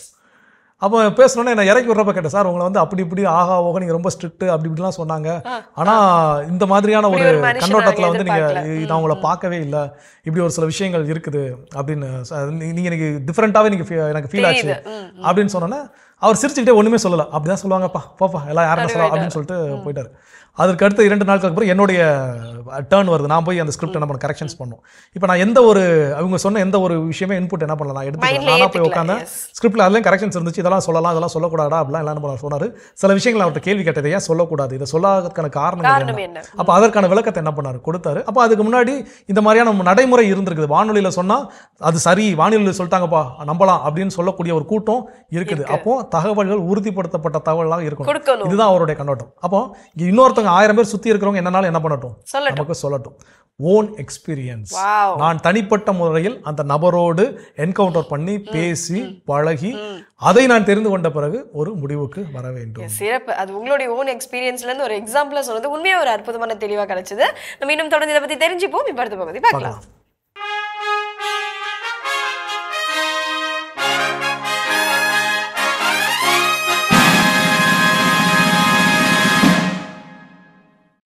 இந்தியராகிய நாம் என்ற இந்த தொடரின் வழியாக மீண்டும் உங்களை சந்திப்பதில் மகிழ்ச்சி. அனைவருக்கும் இனிய வணக்கத்தை அன்போடு தெரிவித்துக் கொள்கின்றேன். உச்ச நீதிமன்றம் டெல்லியிலே செயல்பட்டு கொண்டிருக்கிறது என்பதை நாம் அறிவோம். அரசியலமைப்பு சட்டமே அதை ஏற்படுத்தி இருக்கிறது. உச்ச நீதிமன்ற நீதிபதிகள் எப்படி தெரிவு செய்யப்படுகிறார்கள் என்பதை பற்றி பார்த்தோம். உச்ச நீதிமன்றம் ஒரு தனித்துவமிக்க ஒரு நீதிமன்றம். அதை சொல்லுகிற பொழுது மதிப்புறு நீதிமன்றம் என்று சொல்வார்கள். கோட்ஸ் அண்ட் ரெக்கார்ட் என்று சொல்லப்படுகின்ற அதனுடைய வீச்சு மிக வீரியமானது, மிக பரவலானது. குறிப்பாக அதற்கு ஒரு மிகப்பெரிய ஆற்றலை அரசியலமைப்பு சட்டம் கொடுத்திருக்கிறது. கண்டெம்ப்ட் ஆஃப் கோர்ட் என்று சொல்லப்படுகின்ற அது யாரையும் நீதிமன்ற நடவடிக்கைகளுக்கு இடையூறாக இருக்கிற யாரையும் தண்டிப்பதற்குரிய அதிகாரத்தை அது பெற்றிருக்கிறது. அந்த நீதிமன்றத்தை அவமதிப்பவர்களை அது தானாக முன்வந்து தண்டிப்பதற்கான அதிகாரத்தை அது பெற்றிருக்கு. அதுக்கு காரணம் என்ன அப்படின்னு சொன்னால், அப்போதுதான் நீதிமன்றத்தினுடைய மாண்பு பாதுகாக்கப்படும் என்பதற்காக. எனவே நீதிமன்றத்தை ரொம்ப எளிதாக யாரும் எடை போட்டுறக்கூடாது. ரொம்ப எளிதாக போய் அது சும்மா நம்ம ஹோட்டலுக்கு போயிட்டு வர மாதிரி தான் அப்படின்னு யாரும் நினைச்சிடக்கூடாது. அதற்கென மிக உயரிய மாண்பு இருக்கிறது. அது அரசியலமைப்பு சட்டத்தாலேயே சொல்லப்பட்டிருக்கிறது. அந்த மாண்புக்கு எதிராக செயல்படுபவர்களை தண்டிப்பதற்குரிய அதிகாரத்தை அது பெற்றிருக்கிறது. மற்ற ரெண்டுக்கும் கிடையாது. லெஜிஸ்லேச்சரும் கிடையாது, எக்ஸிக்யூட்டிவ்லையும் கிடையாது. இப்போ ஒரு கலெக்டர்கிட்ட போய் நீங்கள் என்ன வேணாலும் பேசி நீங்கள் வெளியே வந்துடலாம். அவர் ஒரு கேஸ் கொடுக்கலாம் வேணும், அவ்வளோதான் பண்ண முடியும். ஆனால் இது அப்படி இல்லை. இது வழக்கையும் தொடுத்து தண்டிப்பதற்குரிய அதிகாரத்தை இது பெற்றிருக்கிறது. அந்த அளவிற்கு அதற்குரிய மரியாதை கொடுக்கப்பட்டிருக்கிறது. இதை கஸ்டோடியன் ஆஃப் த கான்ஸ்டியூஷன் என்று சொல்வார்கள். உச்ச நீதிமன்றம் தான் இந்திய அரசியலமைப்பு சட்டத்தை பாதுகாக்கிற பொறுப்பில் இருக்கிறது. எனவே அரசியலமைப்பு சட்டத்தை தேவையில்லாமல் சீண்டுகிற வேலையை எந்த அமைப்பு செய்தாலும் அதை தடுக்கிற உரிமை யாருக்கு இருக்கிறது? உச்ச நீதிமன்றத்திற்கு இருக்கிறது. எனவே இன்னைக்கு நம்ம பார்க்குறோம், பலரும் சொல்கிறதையெல்லாம் நாங்கள் அரசியலமைப்பு சட்டத்தை மாற்றிடுவோம், அரசியலமைப்பு சட்டத்தை நீக்கிடுவோம், அரசியலமைப்பு சட்டத்தை புதுப்பிச்சிருவோம், புதிய அரசியலமைப்பு சட்டம் கொண்டு வருவோம், இப்படியெல்லாம் நம்ம சொல்லுகிற பொழுது இப்போதைய அரசியலமைப்பு சட்டத்தை பாதுகாக்கிற பொறுப்பு உச்ச நீதிமன்றத்திற்கு தான் இருக்கிறது. இதை மிக தெளிவாக, ஏன்னா இது நிறைய சட்ட சீர்திருத்தங்கள், அமெண்ட்மெண்ட்ஸ்ன்னு சொல்லுவாங்க, இந்த சட்ட சீர்திருத்தம் வழியாக நிறைய விஷயங்களை நம்ம உள்ள புகுத்திட்டே இருக்கிறோம். அப்போ 1975களில் எமர்ஜென்சி நடைபெற்ற பொழுது, அவசர நிலை பிரகடனத்தில் இருந்த பொழுது அரசியலமைப்பு சட்டத்தின் மீதும் அப்போதும் சில சின்ன சின்ன தாக்குதல்கள் தொடுக்கப்படுகின்றன. அப்போவே உச்ச நீதிமன்றம் கொஞ்சம் ஓரளவு விழிப்பாக இருந்து, ஓரளவு தான் விழிப்பாக இருந்து சில விஷயங்கள் அரசியலமைப்பு சட்டத்திலேருந்து மாற்றவே முடியாது அப்படின்னு சொல்லி ஒரு சட்டத்தை போட்டாங்க. அந்த பேரை பேசிக் ஸ்ட்ரக்சர், அதை உருவாக்கியது உச்ச நீதிமன்றம் தான். என்ன சொன்னா, இவையெல்லாம் பேசிக் ஸ்ட்ரக்சர், இதை ஒரு பொழுதும் யாரும் மாற்ற முடியாது. பிரையாம்பிள் அந்த ஒரு பேசிக் ஸ்ட்ரக்சர், செக்குலரிசம் அது ஒரு பேசிக் ஸ்ட்ரக்சர், அந்த ஒரு அடிப்படையான கட்டமைப்பு, அதை அரசியலமைப்பு சட்டத்திலேருந்தோ இந்திய அரசியலிருந்தோ மாற்றவே முடியாது அப்படின்னு சொல்லி நின்றுட்டாங்க. கூட்டாட்சி தத்துவம்,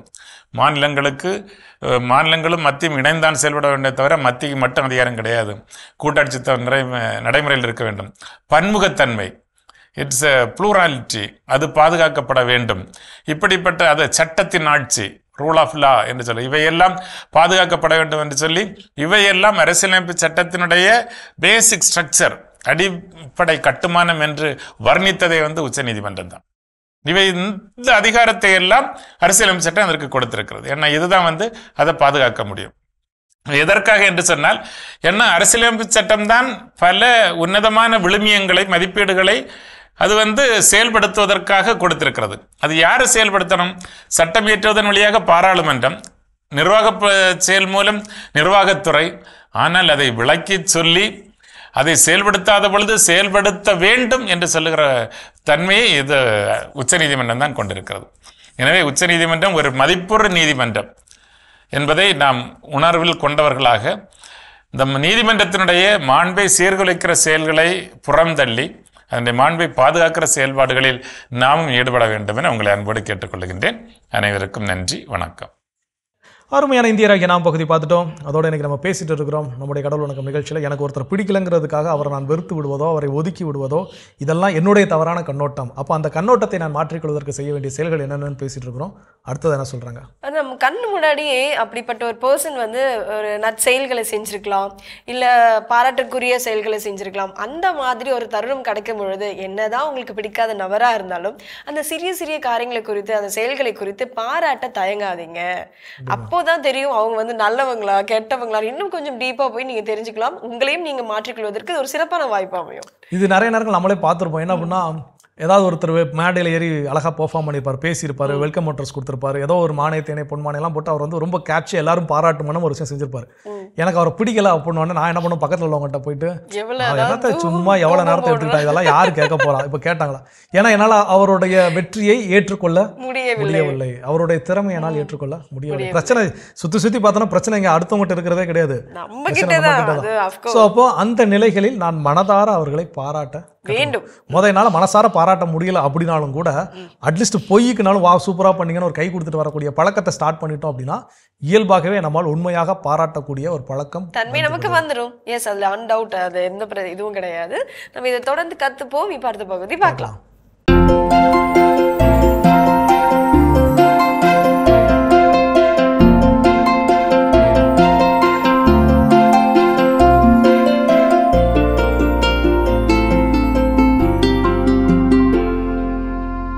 அனைவருக்கும் வணக்கம்.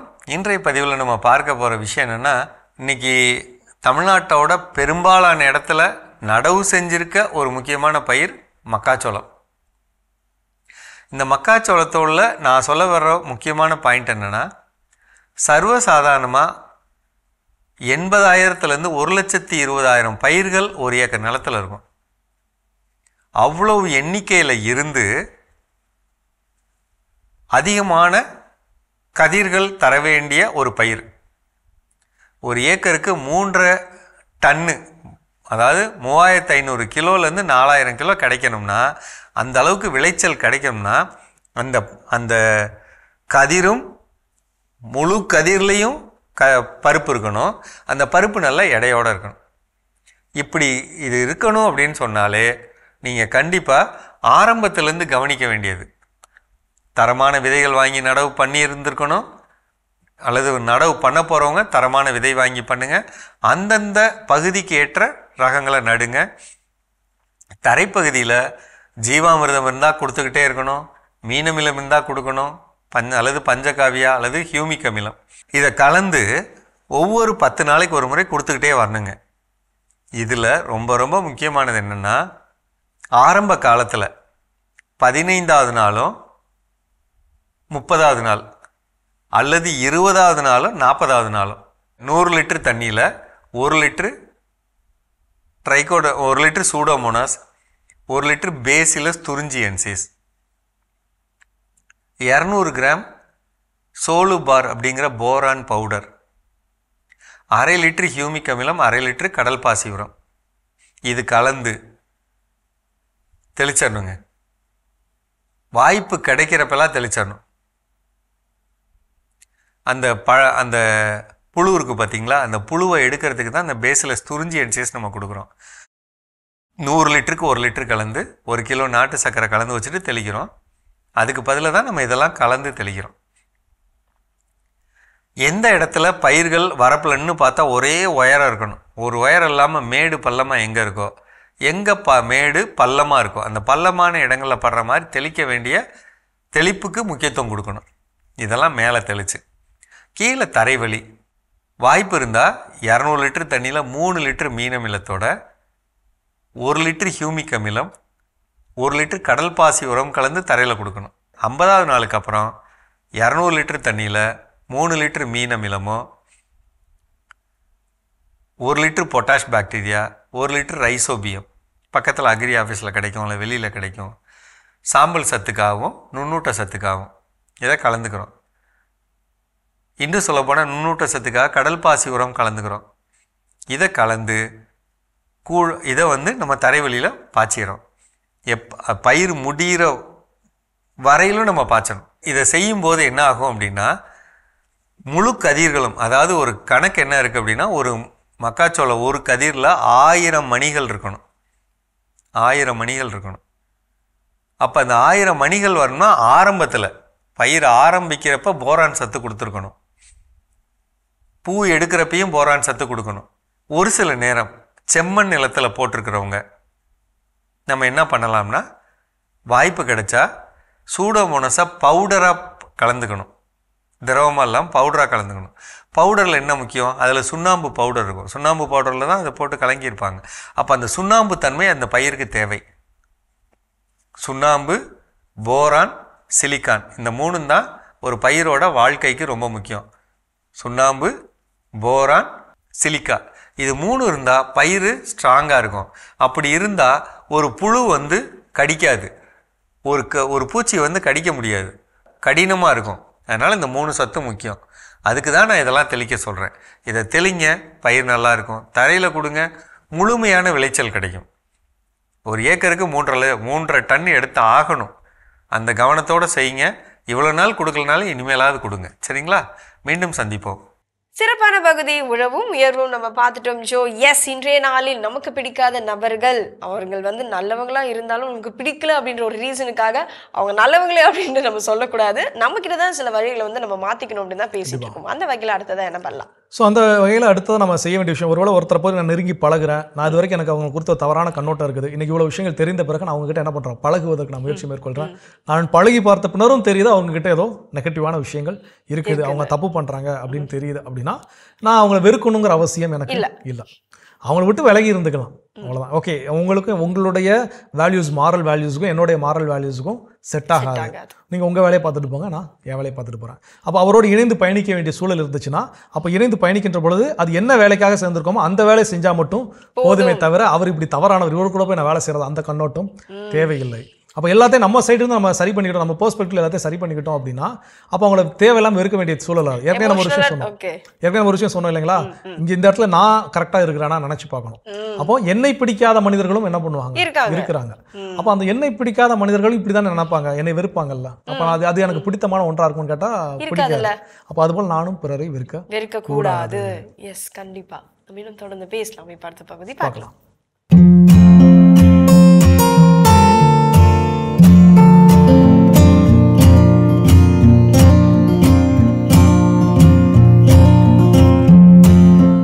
அன்பான மாதா தொலைக்காட்சி நேயர்களுக்கு வணக்கம். இந்த நிகழ்ச்சியில் நம்ம அலர்ஜி, ஆஸ்துமா, ஈஸ்னோஃபிலியா, சைனசைட்டிஸ் இதை பற்றி நம்ம பார்க்கலாம். இப்போ அலர்ஜி அப்படிங்கிறது ஒவ்வொருத்தருக்கு ஒவ்வொரு அலர்ஜி இருக்கலாம். பேசிக்லி நம்ம சொல்றது இம்யூனிட்டி கம்மினால தொட்டாச்சு நீங்க போல தொட்டதெல்லாம் allergy. Food allergy, dust allergy, மகரந்தத்தூள் அலர்ஜி, வீட்டில் சமையல் பண்ணிட்டு இருப்பாங்க, அந்த தாளிப்பு, அந்த சாம்பார் கொதிக்கிற ஸ்மெல், இல்லை ஒரு ஃபிஷ்ஷு ஃப்ரை பண்ணுறாங்க, இதெல்லாம் எது எடுத்தாலும் அலர்ஜி. அப்புறம் பார்த்திங்கன்னா சிலருக்கு ஈஸ்னோஃபிலியா, முற்றிய நிலையில் உங்களுக்கு அலர்ஜி. அதையும் தாண்டி இன்னைக்கு ஆஸ்துமா, இந்த மாதிரி ப்ராப்ளங்கள். இதுக்கெல்லாம் பேசிக்காக நம்ம நோய் எதிர்ப்பு சக்தியை அதிகப்படுத்தி நோய்களை வராமல் தடுக்கக்கூடிய வழிமுறைகள் தான் நம்ம சொல்லிட்டு இருக்கோம். இப்போ அலர்ஜியில் என்ன மாதிரி மக்கள் கஷ்டப்படுறாங்க அதை பற்றி பார்க்கலாம். இப்போ அலர்ஜி அப்படின்னு சொல்லும் போது இப்போ பொதுவாக இப்போ நம்ம இப்போ சுவாச பிரச்சனைகள் நிறைய இருக்குது. அதில் உதாரணத்துக்கு பார்த்தீங்கன்னா இப்போ அடுக்கு தும்மல் வரும், இல்லை சில பேருக்கு மூக்கில் நீர் வடியுதல், கொட்டிகிட்டே இருக்கும். ஆமாம், இல்லை கூட மூக்கு அடைப்பு, இது ஒரு வகையான அலர்ஜி. இப்போ ஆஸ்துமா, அதுவும் ஒரு வகையான அலர்ஜி தான். அதாவது சுவாச குழாய்கள் வந்து திடீர்னு அந்த தேவைக்கேற்ற மாதிரி சுருங்கி விரிகிற தன்மை இருக்காது, அப்படியே சுருங்கி எறிந்த நிலையில இருக்கும். அப்போ போதுமான காத்து அவங்களுக்கு கிடைக்காது. நுரையீரல் சுருங்கி விரிகிற தன்மையை மூச்சு இழுத்து இழுத்து விடுவாங்க, மூச்சு வாங்குவாங்க, சுவாசம் விடுறதுக்கே கஷ்டப்படுவாங்க, விசில் சத்தம் கேட்கும். ஆமா, இதெல்லாமே வந்து நம்ம ஹைப்பர் சென்சிட்டிவிட்டி அப்படின்னு சொல்லுவோம். இது ஆங்கிலத்தில் கேட்கும்போது கொஞ்சம் பெரிய வார்த்தை மாதிரி தெரியலாம், பட் எல்லாமே புரிஞ்சுக்கிறதுக்கு ரொம்ப சாதாரணமான விஷயம்தான். உதாரணத்துக்கு இப்போ ஒருத்தர் இருக்கார், நம்ம சாதாரண ஒரு ஆள் இருக்காரு, பக்கத்து ரூம்ல ஏதோ வீடு பண்றாங்க பெருக்குறாங்க அப்படின்னா அப்போ தூசி வரும். அப்போ என்னாச்சு, தூசி வந்து நமக்கே தெரிஞ்சோ தெரியாம மூக்குக்குள்ள போகும். அப்போ அது வந்து நம்ம உடம்புக்கு தேவையில்லாத ஒரு பொருள். அப்போ என்ன பண்ணணும், நம்ம உடம்பே வந்து ஆட்டோமேட்டிக்கா தானாகவே ஒரு தும்மல் வரும், ஒரு 4 முறையோ 5 முறையோ வரும். அப்புறம் அந்த டஸ்ட் வெளியே போயிடும், போன உடனே அது ஆட்டோமேட்டிக்காக நின்றுடும். இது வந்து இயல்பான முறை. பட் இப்போ அடுக்கு தும்மல் வந்துட்டே இருக்கும். அவங்களுக்கு என்ன ஆச்சுன்னு பார்த்தீங்கன்னா, அந்த தூசி 1 or 2 இருக்கலாம், பட் அந்த எவ்வளோ தேவையோ அந்த தேவைக்கு ஏற்ற மாதிரி உடம்புனால ப்ராப்பராக ரெஸ்பாண்ட் பண்ணாமல் அதிகமாக ரெஸ்பான்ஸ் பண்ணும். அதாவது 5 தும்மல் போதுன்ற இடத்துல அது 50 தும்மல் 100 தும்மல் வந்துட்டே இருக்கும். ஆமாம். ஸோ அந்த ஹைப்பர் ரெஸ்பான்ஸ் ஏன் வருது அப்படின்னு பார்த்தீங்கன்னா, அது வந்து நம்ம நோய் எதிர்ப்பு சக்தியோட ஒரு பலகீனம். அதுதான் அப்புறம் தான் அந்த ஓவர் ரியாக்ஷன் வரும். இப்போ வேற நம்ம ஒரு எக்ஸாம்பிளோட பார்த்தீங்கன்னா தெரியும். இப்போ நம்ம ஒரு வீட்டில் இருக்கிறோம், திடீர்னு ஒரு பாம்பு வருது அப்படின்னு சொன்னால் நம்ம டக்குன்னு பாம்பை பார்த்தோன்னே நம்ம எல்லாருக்குமே ஒரு பயம் வந்துடும். ஐயோ பாம்பு குதிப்பு என்ன பண்ணுறது எது தெரியாமல் ஓவர் ஹைப்பர் ரெஸ்பான்ஸாக இருப்போம். இதே ஒரு பாம்பாட்டி இருக்கார், அவர் என்ன பண்ணுவார், அந்த பாம்பை பார்த்தா அவருக்கு பயமே இருக்காது, பதட்டமே இருக்காது, ஆனால் கேர்ஃபுல்லாக இருப்பார், அதை கரெக்டாக எடுத்து பிடிச்சி போட்டுருவார். அதே போல் தான் நம்ம உடம்புக்கும் அந்த ப்ராப்பர் அந்த நாலேஜ் அந்த ஸ்ட்ரென்த் இருந்து அதை ஹேண்டில் பண்ணக்கூடிய ஸ்ட்ரென்த் இருக்கும் போது ப்ராப்பரான ரெஸ்பான்ஸ் வரும். அந்த பலம் நம்ம கிட்ட இல்ல, அந்த நோய் குறைபாடா இருக்கும் போது என்ன பண்றது ஏது பண்றதுன்னு தெரியாததுனால நம்ம உடம்பே வந்து ஹைப்பர் ரெஸ்பான்ஸாக கொடுத்துரும். இதே என்ன ஆச்சு, அந்த பேஷண்ட்டுக்கு வந்து அந்த ஹைப்பர் சென்சிட்டிவிட்டி வந்து அவங்களுடைய உடல் ஆரோக்கியத்தை பாதிச்சுட்டு ரெகுலர் லைஃப்ல வந்து அவங்களுக்கான அதனால பழைய இடையூறுகள் ஏற்படும். காலை எழுந்த உடனே 10 தும்மல் 100 தும்மல்னா அவங்களால ஆஃபீஸ் போறதுக்கு அதனாலே லேட் ஆயிடும். டக்குன்னு ப்ரஷ் பண்ண முடியாது, குளிக்க முடியாது, சாப்பாடு பிரச்சனைகள் வரும். திடீர்னு சுவாச கோளாறுனா ஒரு எக்ஸாம் எழுதும் போதோ இல்லை ஏதோ ஒரு ஃபங்க்ஷன் போகும்போதோ அந்த ஒரு ஃபிசிக்கல் ஆக்டிவிட்டி செய்யும் போதோ அவங்களால ரெகுலர் ஒர்க்கை செய்ய முடியாது. இது மாத்திரம் இல்லை, அவங்களோட பாதிப்பு எப்படி இருக்குன்னா, காலையில் எழும்போது இருந்தே ஸ்டார்ட் ஆகிடும். இப்போ ஃபேஸ் வாஷ் பண்ணுறாங்கன்னா அதே தண்ணி அலர்ஜியாக இருக்கும், ரூம் விட்டு அடுத்த ரூம் போனால் அதில் ஒரு அலர்ஜி வரும், ஃபுட்டில் அலர்ஜி வரும். இது இல்லாமல் அவங்க படுற கஷ்டம் இருக்கே, தலைபாரம் இருக்கலாம், தலைவலி இருக்கலாம், அப்புறம் இருமல் தும்மல், அப்புறம் இருமும் போது தும்மல் போது சிரிக்கும் போது யூரின் சொட்டு சொட்டா போகிறது கண்ட்ரோல் இல்லாமல் அந்த பாதிப்புகள் நடக்க முடியாமல், வீசிங் போது நெஞ்சு இறுக்கி பிடிச்சி கைன் விசில், முதுகு விழா எலும்பெல்லாம் வலி, அப்புறம் பசி இருக்காது, சாப்பிட்ற மூடே இருக்காது, படுத்தா இருமல் வரும், இருமல் வந்தால் வீசிங் ஸ்டார்ட் ஆகிடும். அப்போ படுத்து கூட உறங்க முடியாத ஒரு நிலைமை. அப்போ அவங்க என்ன பண்ணுவாங்க, இப்படி டேபிள் சேர்னா இப்படி தலைகாணி வச்சுட்டு இப்படியே உட்காந்து இப்படியே தூங்குவாங்க. அவங்க சொல்லுவாங்க, நான் படுத்து தூங்கி வருடக்கணக்காகுது, பல மாதங்கள் ஆகுது அப்படின்னு. அதுக்குள்ள வரும்போது பேஷண்ட்டை கேட்டா எத்தனை வருஷமா இருக்கு, அவர் ஒரு 40 வயது இருக்கும், அவர் சொல்றாரு 37 வருடமா 40 வருடமா பிறந்ததுல இருந்தே. இப்படிதான் எல்லா பேஷண்ட்டும் சொல்றாங்க. இதுல கிளைமேட்டிக் அலர்ஜி வேற இருக்கு. சிலருக்கு சம்மர்ல ரொம்ப ப்ராப்ளம் இருக்கும், சிலருக்கு வின்டர்ல ப்ராப்ளம் இருக்கும், சிலருக்கு ஹில் ஸ்டேஷன் போனா ப்ராப்ளம் இருக்கும்.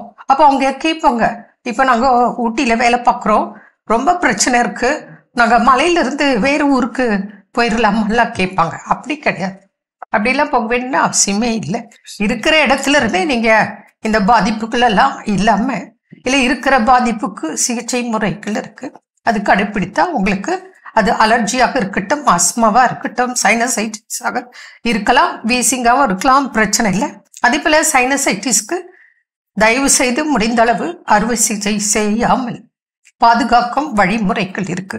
ஏன் இதை சொல்றேன் அப்படின்னா, 3 முறை 4 முறை சைனசைட்டிஸ் அறுவை சிகிச்சை செய்தும் பிரச்சனை வர்றவங்க இருக்காங்க. அதனால அவசரப்பட்டு போகாதீங்க, நிறைய வழிமுறைகள் இருக்கு, அதை கடைபிடித்தால் பலன் நிச்சயம் கிடைக்கும். மீண்டும் நாளை சந்திப்போம். நன்றி. அன்னை மரியே வாழ்க. அருமையான நம்ம ஒரு வைத்தியம் பகுதி பார்த்துட்டோம். நிகழ்ச்சியோட நிறைவுக்கும் வந்தாச்சு. ஸோ இன்றைக்கி நாளில் நம்ம பேசிட்டு இருக்கிறோம். எனக்கு விரும்பாத ஒரு மனிதர், நான் பிடிக்காத ஒரு மனிதர், ஆனால் அவரிடம் இருக்கக்கூடிய நல்ல பண்புகளை கண்டுணர்ந்து என்னை நான் மாற்றிக்கொள்ள, என் கண்ணோட்டத்தை மாற்றிக்கொள்ள நான் செய்ய வேண்டிய செயல்கள் ஃபைனலாக என்ன சொல்கிறாங்க? எஸ், எனக்கு பிடிக்காத ஒரு நபர், நான் விரும்பாத ஒரு நபர், இந்த வார்த்தைகள் எல்லாமே நம்மளையும் கடினப்படுத்துது, நம்மளையும் காயப்படுத்துது. நம்ம அதை வந்து அழுத்த திருத்தமாக சொல்கிறப்போ. ஸோ அப்படிப்பட்ட ஒரு நபர் இருக்கக்கூடாது அப்படின்றது தான். அப்படி நபர் இருக்காங்க, என்னதான் பிடிக்காத நபர் நம்ம வாழ்க்கையில் இருந்தாலும் அவர்களுக்காக ப்ரே பண்ண தவறக்கூடாது அப்படின்னு தான். ஜெபம் செய்து கொள்ளலாம், அவங்களுடைய வாழ்க்கையும் நல்லா இருக்கணும் அப்படின்னு சொல்லிட்டு. இல்லையா, சில நற்செயல்கள் அவங்களுக்கு வந்து செய்யறதுக்கு சில வாய்ப்புகள் கிடைச்சா அந்த வாய்ப்புகளையும் அமைத்துக் கொள்ளலாம். கண்டிப்பாக எனக்கு விரும்பினவங்க, நான் எனக்கு வேண்டியவங்களுக்காக ஜெபம் செய்வதை காட்டிலும் நான் விரும்பாதவர்கள், எனக்கு வேண்டாதவர்கள் நான் நினைக்கக்கூடியவங்களுக்காக நாம் செய்யக்கூடிய ஜெபம் நிச்சயமாக வல்லமையாக இருக்கும். ஸோ அப்போ அவர்களுக்காக ஜெபிக்க கற்றுக்கொள்வோம். ஸோ சிறப்பான நாள், இன்னைக்கு சிறப்பான ஒரு சிந்தனை. இந்த பிரச்சனை எல்லாருடைய வாழ்க்கையிலும் இருக்கக்கூடிய பிரச்சனை. எல்லார்ட்டையுமே நான் தொடக்கத்தில் சொன்ன மாதிரி லிஸ்ட்டு போட சொன்னால் பிடிச்சவங்க பிடிக்காதவங்க லிஸ்ட் இருக்குது. ஆனால் அந்த லிஸ்ட்டு எனக்கு எல்லாரையும் பிடிக்கும் அப்படிங்கிற ஒரு மனநிலைக்கு வரக்கூடிய வண்ணம் அது மாற வேண்டும்னா அந்த மாற்றம் நம்மிலிருந்து தொடங்க வேண்டும். அதை தொடங்குவதற்கான சிந்தனை கடவுள் இன்னைக்கு கொடுத்திருக்கிறாரு. கடவுளுக்கு நன்றி சொல்லி இன்னைக்கு நாள் யாரெல்லாம் விழா கொண்டாடுறாங்கன்னு பார்க்கலாம்.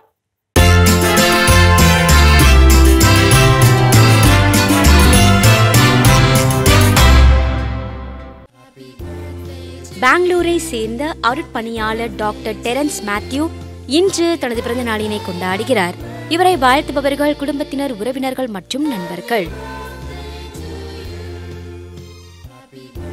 ஜெர்மனியில் பணிபுரியும் அருட்பணியாளர் ஜார்ஜ் அருள் ஜெகநாதன் இன்று தனது 18ஆம் ஆண்டு குருத்துவ அருள் பொழிவு நாளினை கொண்டாடுகிறார். இவரை வாழ்த்துபவர்கள் அப்பா, அம்மா, சகோதரர்கள், குடும்பத்தினர், உறவினர்கள் மற்றும் நண்பர்கள். ஞான விமல் இன்று தனது பிறந்த நாளினை கொண்டாடுகிறார். இவரை வாழ்த்துபவர்கள் அப்பா மரியதாஸ், அம்மா மைக்கேல் பிரபா, பாட்டி, தாத்தா, சித்தி, சித்தப்பா, மாமா, அத்தை, குடும்பத்தினர், உறவினர்கள் மற்றும் நண்பர்கள். ரஃபேல் இன்று தனது பிறந்த நாளினை கொண்டாடுகிறார். இவரை வாழ்த்துபவர்கள் அப்பா ஆண்டனி ராஜ், அம்மா எபிதா, தாத்தா சவரி ராஜ், ஆச்சி அமலி, மாமா டோனி, குடும்பத்தினர், உறவினர்கள் மற்றும் நண்பர்கள். அமோரா ரிதம் இன்று தனது பிறந்த நாளினை கொண்டாடுகிறார். இவரை வாழ்த்துபவர்கள் அப்பா மரிய அந்தோனி, அம்மா செலின் பிரியா, அண்ணன் ஆமோஸ், தாத்தாக்கள், பாட்டிகள், சித்தப்பா அம்ப்ரோஸ், குடும்பத்தினர், உறவினர்கள் மற்றும் நண்பர்கள். ரஃபேல் இன்று தனது பிறந்த நாளினை கொண்டாடுகிறார். இவரை வாழ்த்துபவர்கள் அப்பா, அம்மா, அண்ணன் ஆல்ஃபிரட், மாமா டோனி, குடும்பத்தினர், உறவினர்கள் மற்றும் நண்பர்கள். அன்பானவர்களே, இன்று விழா கொண்டாடும் உங்கள் அனைவருக்கும் இறைவன் தரக்கூடிய அன்பான பரிசு ரோமையர் 15:13. எதிர்நோக்கை தரும் கடவுள் நம்பிக்கையால் உண்டாகும் பெரும் மகிழ்ச்சியாலும் அமைதியாலும் உங்களை நிரப்புவாராக. இந்த இறையாசியோடு நீங்கள் வாழ நாங்கள் ஜெபிக்கிறோம். அன்பானவர்களே, ஒருவரை ஒருவர் அன்பு செய்வோம், உலகை அழகாக்குவோம் என்ற இந்த சிந்தனையோடு இன்றைய கடவுள் வணக்கம் நிகழ்ச்சியை நாங்கள் நிறைவு செய்கிறோம். இந்த நாள் இனிய நாளாக அமைய மாதா தொலைக்காட்சியின் வாழ்த்துக்களும் ஜெபங்களும். மீண்டும் உங்களை கடவுள் வணக்கம் நிகழ்ச்சியில் சந்திக்கும் வரை உங்களிடமிருந்து விடைபெறுகின்றோம். இயேசுவுக்கே புகழ். மரியே வாழ்க. நீ ஆர்ட்ஸ் தானடா படிச்ச, எப்படி ஐடில வேலை பார்க்குற? எந்த டிகிரினாலும் பரவாயில்லண்ணா. சென்னையில் இருக்க எஸ்எல்ஏ ஐடி ட்ரைனிங் இன்ஸ்டியூட் தான் நான் ட்ரைனிங் எடுத்தேன். மாசம் 30,000 சம்பாதிக்கிறேன். சூப்பர்டா. For IT training and placement, contact 8870767784.